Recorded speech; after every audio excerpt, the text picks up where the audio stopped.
एक तो ये है कि आइनी तौर पे मिलिट्री ट्रायल आज की डेट तक किसी का भी नहीं हो सकता। एक लिस्ट पेंडेंस का उसूल है, जो पेंडिंग मुकदमा है उसका फैसला किए बगैर नहीं हो सकता। अगर कोई करेगा आइन तोड़ेगा।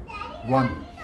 दूसरा ये है कि पहले ये कहते थे कि पीटीआई को जनरल पाशा चलाता है, फिर उन्होंने मेरे ग्राइन जनरल जहीर साहब का नाम लेना शुरू कर दिया। वो गए तो उसके बाद काजी हमारे साबिक दोस्त तरीन साहब उनका नाम लेना शुरू कर दिया। अब कहते हैं कि जनरल फैज़ चलाते थे पीटीआई को। ये सारी ऐसी गप्पें हैं कि अगर कोई चलाने वाला हो जिसका, तो वो उसी तरह चलती है जिस तरह पीडीएम चल रहा है, उसी तरह चलती है जिससे शहबाज गवर्नमेंट चल रही है, उसी तरह चलती है जिससे नवाज शरीफ की 10वीं 11वीं 12वीं 15वीं लॉन्चिंग चली है। इसलिए इससे कोई फ़र्क नहीं पड़ने वाला, सिवाय इसके कि इमरान खान के मिलिट्री ट्रायल ये कोई लोकल इशू नहीं रहेगा, फिर ये ग्लोबल इशू बनेगा। इसलिए कि वो एक ग्लोबल यूनिवर्सिटी के वाइस चांसलर रह चुके हैं, उसके उम्मीदवार हैं दोबारा, इसलिए कि वो एक ग्लोबल एथलीट माने जाते हैं, इसलिए कि ग्लोबल आइकन माने जाते हैं, वो ग्लोबल फिलैंथ्रोपिस्ट माने जाते हैं, इस्लामी दुनिया के सबसे बड़े मौसर इस्लामिक फोबिया के हवाले से आवाज़ बुलंद करने वाले माने जाते हैं, और वो एक आइनी जद्दोजहद करने वाले माने जाते हैं पूरी दुनिया में। तो ये मजाक ना बनवाए, मैं इनसे कहना चाहता हूँ। इमरान खान साहब कहते हैं कि जनरल फैज़ हमीद एक असासा थे हमारा, उसे ज़ाय कर दिया गया, और वहाँ पे वो ये खदशे का भी इजहार करते हैं कि उसे वादा माफ गवाह बना दिया जाएगा। क्या वो वादा माफ गवाह बनने के लिए तैयार हो जाएंगे? अगर वो स्टेटमेंट देते हैं तो उसकी क्या हैसियत होगी? देखिए, जनरल फैज़ हमीद ने मुझसे एक दफ़ा रब्ता किया था जब आर्टिकल 6 की सुप्रीम कोर्ट ऑफ पाकिस्तान में गुफ्तगू हो रही थी, एक से ज़्यादा मरतबा रब्ता किया। उन्होंने मेरी ओपिनियन मांगी थी, वो लीगल ओपिनियन है between client and the lawyer, privileged गुफ्तगू है, मैंने उनको अपनी ओपिनियन दे दी थी। वो आप मुझे ये बताएं, जो शख्स ऐसी एजेंसी जिसको हम कहते हैं दुनिया की सबसे बड़ी प्राइम एजेंसी है, उसका 6 साल जो सरबराह हो वो असासा नहीं है? क्या वो गद्दार हो सकता है? क्या वो साजिशी हो सकता है? वो क्या हो सकता है? असासा है, ठीक कहा ना इमरान खान ने। दूसरी जो बात है वो ये है कि ये इमरान खान ने इस तजर्बे की बुनियाद के ऊपर ये कहा है कि आपको याद है कि एक वकील के वालिद थे, वो वकील बलूचिस्तान में वो अपने ख़ानदानी किसी झगड़े में मियाँ बीवी का था या क्या था, उसमें वो मारे गए। तो उस FIR में भी इन्होंने एक ज़िमनी काट के इमरान खान का नाम लिख दिया। तो क्या इससे पहले इस तरह के मज़े का खेज इन्होंने अपने तमाशा बनाने वाले मुकदमे नहीं बनाए? ये सारे मुकदमे नहीं हैं, ये पुतली तमाशा है। अच्छा सर, अभी जलसा लास्ट क्वेश्चन जी, अभी जलसा होने जा रहा है इस्लामाबाद में। जमात इस्लामी ने भी किया है, मौलाना फजल रहमान ने भी किया है, बाकी जमातों ने भी जलसा किया है, लेकिन PTI जलसे की अब तैयारियां कर रही है, लेकिन हुकूमत जो है उसने तमाम सूबों से जलसे की तैयारियां कर नहीं रही है। तैयारियां हैं, तैयारियां कर चुकी है PTI। ये इसको कहते हैं ना खुला तजाद, वो है कि कुछ जलसे इनको हलाल लगते हैं, कुछ हराम, कुछ सिट इन इनको ठीक लगते हैं, कुछ रेड जोन में भी गलत। और जो क्या है, कल रेड जोन में भी मौलवियों की मजहबी जमात ने एहतजाज किया है। तो रेड जोन क्या है जी? रेड जोन पाकिस्तान का हिस्सा नहीं है, एहतजाज किया जा सकता है वहाँ भी। लोगों को हर जगह एहतजाज का हक है, दुनिया में सारी जगह एहतजाज का हक है। न्यूयॉर्क में कौन सा रेड जोन है मुझे ये बताएं? वाशिंगटन में कौन सा है? लंदन में कौन सा रेड जोन है? दिल्ली में कौन सा रेड जोन है? बांग्लादेश में रेड जोन उड़ा के रख दिया नौजवानों ने। तो इस तरह से ये जो रेत की दीवारें हैं, इनसे तब्दीली ना पहले रुकी है और ना अब रुकेगी, जलसा होगा। अच्छा बाबर रहमान साहब, लास्ट चीज़ बताइएगा कि रेड जोन जो है पार्लियामेंट हाउस में चूहे आ गए हैं, और कल से रिपोर्ट हो रहा है कि उनके लिए हुकूमत 12 लाख का बजट मुख्तस कर रही है। क्या समझते हैं कि पार्लियामेंट हाउस में इतने चूहे आ गए हैं कि 12 लाख बजट जो है मुख्तस किया जा रहा है? इस शरारती काका, तुम्हें पता है पार्लियामेंट के हाउस के अंदर वाले चूहे बहुत सेहतमंद हैं। सर मिशवानी के ब्रदर्स दोनों गायब हैं। आज उनके हवाले से बड़ी मीनिंगफुल और लंबी हेयरिंग हुई है। उसके एक पोर्शन में अटॉर्नी जनरल को हिदायत जारी की गई है और दूसरी पोर्शन में पार्शली मेरे आर्ग्यूमेंट्स वो जस्टिस गुल साहब ने सुने। उसके 3 हिस्से हैं उस अगवा के। एक ये है कि आज उसको 72 दिन हो गए दोनों भाइयों के अगवा हुए, और दूसरा उसका हिस्सा जो मैंने बहुत ज़ोर देकर कहा वो ये है कि मुझे अटॉर्नी जनरल साहब या दूसरा कोई लॉ ऑफिसर ये बताए, या कोई ऑफिसर जो खड़े हैं वो ये बताएं कि दुनिया की कोई ऐसी रियासत है जो ये कहे कि मेरे बच्चे कहाँ गए मुझे नहीं पता।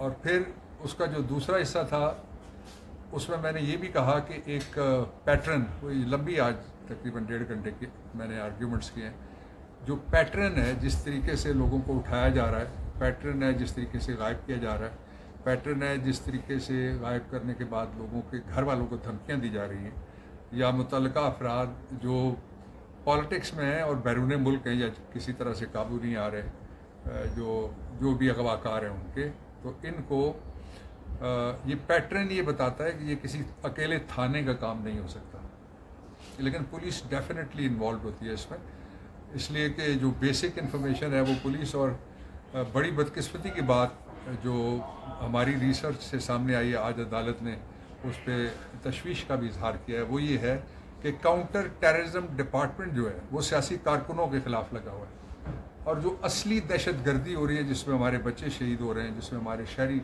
वो शहीद हो रहे हैं, हमारे नुकसानात हो रहे हैं, पाकिस्तान आलमी तौर पे उसका चेहरा दागदार हो रहा है कि हमारे सर्जेंस हो गई है, जो इंसर्जेंसी है उसकी तरफ कोई तवज्जो नहीं है। ये सारे जितने भी CTD वाले हैं वो उनकी पक्की, जो अगर कोई प्रमोशन चाहता है या अच्छी पोस्टिंग चाहता है तो कितने डाले वो भर सकता है और कितने भरवा सकता है, ये ग्राउंड बन गई है। फिर जज साहब ने मुझे कहा कि मैं उनकी मुआवनत करूं 3 बातों के ऊपर। एक तो ये है कि शरई तौर पे क्या जराइम बनते हैं, किसी को अगवा करना और उसके घर वालों को उसकी जगह सज़ा देना। उसमें मैंने कहा मैं तैयार हूँ। उन्होंने कहा जुमरात को इस पे मौजू पे आपको सुनेंगे। दूसरा जो मौजू था, उन्होंने कहा कि अगर किसी आदमी को अगवा किया जाता है और उसको घर से उठाया जाता है, क्या जुर्म बनता है, उसको लेके कोई चला गया, क्या जुर्म बनता है, ले जाके उसको बंद कर दिया, क्या जुर्म बनता है। ये सीरीज़ और इसके साथ जो ऑफेंसेस बनते हैं, जो जराइम बनते हैं ताज़ीरात पाकिस्तान के, वो उन्होंने कहा कि मैं उनको बताऊँ, मैं मुआवनत इसके ऊपर जुमरात के दिन करूँगा। फिर जो 3 चीज़ें निकली वो बड़ी एक एतबार से बहुत ख़तरनाक भी हैं और धमाका खेज़ चीज़ें भी थी। पहला ये था कि जो नंबर है जो दिया था मिशवानी ने कि इस नंबर से मुझे धमकियाँ दी गई हैं, उस नंबर के बारे में वो ये कहते हैं कि ये तो हमें पता लग गया कि नंबर किसका है, लेकिन ये नहीं पता लगा। वो कहते हैं कि ये डिलीट हो गया, नंबर का सारा डाटा डिलीट हो गया। नंबर का सारा, मैंने कहा मैं ऑर्डिनरी यूज़र हूँ, मुझे पता है कोड होता है 0300 लगा लें, पिन कोड होता है, पक कोड होता है, सिक्योरिटी के कोड होते हैं, और फिर जो क्लाउड है और मुख्तलिफ जगह हैं वहाँ पे सारा डाटा महफूज होता है। ये कहना, रियासत क्या ये कह सकती है कि मुझे पता नहीं लगा कि ये सारी मालूमात किधर चली गई है। और दूसरी जो ख़तरनाक बात थी वो ये थी कि लोगों को जो धमकियाँ उठाए जाने के बाद अहले खाना को दी जा रही हैं, और मैंने कहा कि इनको आज 72 दिन हो गए और 72 करबला से भी सिनोनिमस नंबर है। तो इस पे जज साहब ने कहा कि मेरे तो अंदर ही वो कैफियत जो 72 वाली है वो पैदा हुई हुई है, और मैं तो रात को सो ही नहीं सकता, और मेरे लिए तो ये बायसे बख्शिश नहीं होगा अगर मैं ये बरामद ना करवा सकूँ। उन्होंने बहुत आला दर्जे के जो जुडिशल और इंसानी अहकामात और जज्बात थे उनका इजहार किया। तो आई एम होपफुल कि हुकूमत और जो भी कोई अगवाकार है वो होश के नाखून लेगा, जो क्योंकि एक ग्लोबल इसकी डायमेंशन भी है, इसलिए कि एक घर के 4 मर्द हैं, चारों को उठाया गया और एक मर्द को 2 दफ़ा उठाया गया। एक दफ़ा 72 दिन हुआ, 144 दिन दूसरी दफ़ा उसका वालिद उठाया गया, उसके दूसरे दोनों भाई वो भी उठा लिए गए। और जुर्म क्या है कि वो एक पॉलिटिकल थॉट रखता है या पॉलिटिकल एफिलिएशन रखता है। जो अटॉर्नी जनरल साहब और दूसरे लॉ ऑफिसर्स थे, अटॉर्नी जनरल साहब का ये मौक़िफ़ था कि जो वज़ीर आज़म हैं वो कुछ ऐसे कामों में मशगूल रहे पिछले 2 दिन और मुझे वक्त नहीं दे सके, जो काम बताए नहीं जा सकते। ये भी 2 पंजाबी 2 मतलब निकलने के, लेकिन मैं कोई भी मतलब नहीं करता इससे। वो ना बताएं वो क्या किन कामों में मशगूल हैं, लेकिन सबसे इम्पॉर्टेंट काम ये है कि जब वो उछल के कह रहे होते हैं कि जो शरीयत को नहीं मानता हम उसे पाकिस्तानी नहीं मानते। शहबाज शरीफ जो पाकिस्तानियों को नहीं मानता, पाकिस्तानियों की ज़िंदगियों को नहीं मानता, उनकी आज़ादियों को नहीं मानता, उसका आइन उसको और शरीयत उसको क्या मानती है ये ज़रा ये भी पढ़ लेना, नहीं पढ़ना तो आ जाना, मैं जुमेरात के दिन बताऊँगा अदालत में। इस वक्त ये इंतहाई अफसोसनाक बात है, जो अगवा हो रहे हैं लोग, उनके ऊपर कोई तवज्जो नहीं है और ये एक रूटीन बनती जा रही है। और हम रियासत उसी को तस्लीम करते हैं, वो इदारे जिनका जिक्र आइन के आर्टिकल नंबर 7 में है, वो इदारे रियासत हैं। बाकी सारे के सारे मातहत इदारे हैं, कोई छोटा हो कोई बड़ा हो, इससे कोई फ़र्क नहीं पड़ता। वापडा पाकिस्तान का सबसे बड़ा इदारा है, उसका अपना एक चीफ भी है, इसके बावजूद वो मातहत इदारा ही कहलाएगा, वो कोई उससे अरफा नहीं हो जाएगा कॉन्स्टिट्यूशन से। इसके ऊपर भी मैंने तैयारी की हुई है, अब पूरी मुआवनत करेंगे। हम चाहते हैं कि रास्ता बंद किया जाए, मुस्तकिल तौर पर रोका जाए, कोई अगवा ना हो। अगर किसी ने कोई जुर्म किया हुआ है उसके खिलाफ ज़रूर पर्चा करें, उसको अदालत में 24 घंटे के अंदर पेश करें, वो अपना दिफा करेगा। और इस निज़ाम के जो मौजूदा निज़ाम में बनाया हुआ कोई पर्चा ऐसा नहीं होगा जिसमें कोई बंदा सज़ा हो सके।